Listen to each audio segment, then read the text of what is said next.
Chapter 5. Jake had found a flashlight and an old sports bag under his seat, which he loaded with the groceries they'd stolen. Mackenzie was still feeling guilty about taking the food. She'd never so much as stolen a pack of gum in her life. Considering the magnitude of shit that was currently going down, she wasn't sure why that was bothering her so much. And then Jake had to go and say the L word. Talk about being blindsided. "Ready?" he asked. "I can't believe we're really doing this," she grumbled, shouldering her backpack. "You know I've been hiding from exercise. I'm in the fitness protection program." He huffed out a laugh. "That was a lame joke, Mac." "It wasn't a joke, and the blisters on my feet are killing me." She knew she sounded like a whiny brat, but the rubbed raw skin on her heels was excruciating. "We'll take it easy. It shouldn't be too far," he reassured her. Walking in single file between the snarl of vehicles, Mackenzie stayed only a step behind Jake. More and more people were exiting their cars, most milling around aimlessly, but some were loaded with bags and walking determinedly forward. She couldn't help noticing how many of them were coughing and readjusted her own face covering. A keening wail broke out, its intensity heard over the general cacophony of car horns. Jake halted and reached back, feeling for her hand. An involuntary shudder raced down her back as the cry continued. "There's a woman up ahead, holding a baby in her arms," Jake said grimly. I don't think it's alive." Mackenzie's stomach dropped as she spotted the woman, who'd fallen to her knees and was rocking backward and forward, the devastation in her moans heart-wrenching. Obviously not thinking, Jake took a step toward her. "Jake, don't you dare. She could be carrying the virus," Mackenzie cried, grabbing onto his arm and holding firm. "So, we just leave her?" Jake twisted his arm in her hold. Tears blurred her vision and ran unchecked down her cheeks. She was a wretched human, and there was probably a spot reserved in hell for people who turned away like this. "We can't help her. There's nothing we can do." Resigned, Jake nodded, and they walked silently away from the sobbing woman until they were edging between the concrete retaining wall and tightly packed vehicles. Wiping tears from her face, Mac stumbled, the emotional overload from the day swamping her. "I need to stop, Jake. I can't keep going." She was choking on sobs, and breathing behind the face mask was difficult. Turning, he put both hands on her shoulders and stared down at her. She blinked wet eyes, focusing on the tawny hazel depths of his that were highlighted by the headlights stretching out behind them. They were pretty, if you could call a man's eyes pretty. When did Jake become a man? "Mac, focus." He gave her shoulders a gentle shake. "You're strong, stronger than you think you are, and we need to keep moving." "How much farther?" she whimpered. She was tired, so damn tired. She just wanted this day to be over. "The accident is just up ahead. It looks bad, so just concentrate on following me and try not to look, okay?" Mac nodded mutely, and they continued on, ignoring the coughing car occupants they were passing. She tried to overlook the occasional slumped passenger. They were sleeping. Not dead. Definitely not dead. Trudging onwards, her overloaded mind wandered, attempting to forget the horrors the day had unfolded. It was funny Jake had mentioned that time she'd sprained her ankle, because it was the first, and only, time she'd noticed him as anything other than Chloe's little brother. She hadn't seen much of him that summer, which made his growth spurt even more obvious. Suddenly, he was taller than her. His voice was lower, and although still gangly, the breadth of his shoulders hinted at the man he was about to become. Yeah, she'd noticed him all right. And then Jason Aldrich had done a dive bomb and reclaimed her attention, and 2 weeks later, they were going steady, all weird thoughts of Jake forgotten. The urge to pee brought her back to the present. The closer she and Jake came to the accident, the less light there was, because most vehicles had turned off their engines and headlights.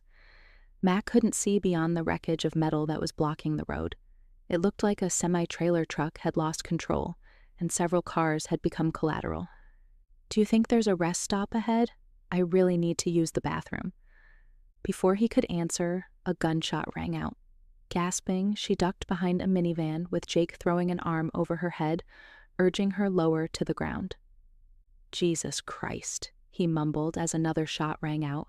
"It's coming from behind us." Blood was pounding so loudly in her ears that Mackenzie found it difficult to hear anything with the panic that was coursing through her. She wanted to crawl into the van, put her hands over her ears, and pretend this wasn't happening. She started fumbling for the rear door handle of the vehicle, but she was shaking so badly she couldn't get a proper hold. Seeing what she was doing, Jake brushed her away and tried to open it, but found it locked. "Come on." He grabbed her hand as they skirted the side of the van and approached the woman sitting in the driver's seat. "Let us in," Jake called, rapping softly on the window. The woman shook her head, her eyes sad. A stream of blood was coming from her nose, and it started gushing as coughing racked her body. Mackenzie looked at Jake in despair. "She's infected, isn't she?" He nodded grimly. A pounding of feet on asphalt had them swinging around to face an oncoming tide of people, looking as though they were running for their lives. "Fuck! Mac, come on!" Jake pushed her ahead of him. "Run!" Adrenaline forced her bone-weary body into a sprint, Jake's hot breath inches behind. Screaming and more gunshots filled the air, competing with the relentless car horns. She slowed as they came abreast of the accident, but Jake shoved her roughly between the shoulder blades. "Keep going. Run, Mac. Run." She dodged an open door, and then suddenly, the road was clear before them. The darkness ahead was complete, and Mackenzie's chest was heaving as she gulped for air. Tiredness rushed back through her, and she faltered, her chest tight. She tore at the inhaler in her backpack and sucked it with desperation. Jake unslung the bag from his shoulder and pulled out the flashlight, switching it on and aiming it down the highway that stretched before them. Behind them, the wave of hysterical people also slowed as they hit the darkness beyond the wreckage of the accident. What were they running from? She huffed, bending at the waist to ease a stitch in her side. She hadn't been kidding about being unfit. "I don't know, but I think we need to get as far ahead of them as we can," Jake said grimly, walking forward. Mackenzie was dizzy with dismay. "Can't we rest?" she asked. "The highway opens up ahead. We'll be able to get off and find refuge in a field." Jake stopped, waiting for Mackenzie to catch up. "Want me to carry your backpack?" he asked, concern lacing his tone. It was hard not to succumb to damsel in distress when every step rubbed her raw feet, her shoulders ached with the heavy pack, and she was tired. So tired, and oh God, the pressure in her bladder was becoming unbearable. Maybe just for a bit. She shrugged her backpack off and passed it over, sighing in relief at the immediate lightness on her shoulders. Reaching down, he grabbed a hold of her hand and wound their fingers together like it was the most natural thing in the world. And they started off down the dark highway. Mackenzie all but ran for the line of trees bordering the field they'd just entered, the urgent need to relieve her bladder fierce. Ducking behind a bush, she gasped in relief, her lack of dignity the furthest thing from her mind. "Don't wander too far," Jake called out. Mackenzie smirked to herself. She was lucky to have gotten as far as she had.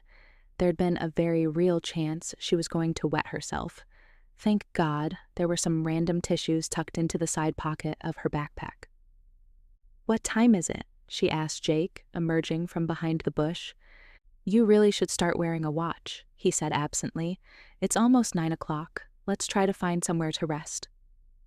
Mackenzie's legs wobbled, but she obediently followed Jake as he made for an outcropping of large rocks. "This is a hell of an introduction to camping," she said as they settled with their backs against a large, smooth rock facing out over the moonlit field. "You girls used to set up tents in our backyard all the time," countered Jake. "Yeah, but we were never brave enough to actually sleep in them. You didn't happen to pack a sleeping bag in that backpack, did you?" "Do I look like someone who owns a sleeping bag?" His expression turned thoughtful. "You know, we passed a turnoff for a town, Essex, which should only be a couple of miles away. I'm pretty sure it's big enough that it would have a hiking store, and it's our best bet to finding a car too. We're not going to need hiking stuff after tonight, though. We're only a couple of hours from Sanford, she argued. We have old Mr. Murphy's hardware store, but nowhere in Sanford that sells a good range of gear. It can't hurt to be prepared. Prepared for what? For anything. Mac drew her knees up to her chest and rested her chin on them. Like a bug-out bag? Because I hate to tell you, we're already bugging out. The October days, although mild, still turned chilly when the sun set. Shivering, she rummaged through her backpack for a jacket. Any chance you have one in there that would fit me? Jake asked. Peter wasn't the kind of boyfriend who left clothing at my place, which is a good thing, because I don't need reminders of what a cheating jerk he is. He cheated on you? Jake growled. Yeah, with his wife. Looking back, she had a track record of dirtbag boyfriends. You've always dated dirtbags, Jake casually told her. Huh. Look, a soulmate would be great, but at this stage I'd be happy to settle for someone who doesn't lie about being married, you know?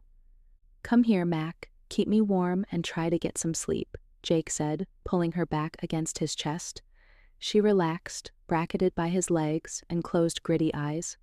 Are you cold? She murmured. Not anymore.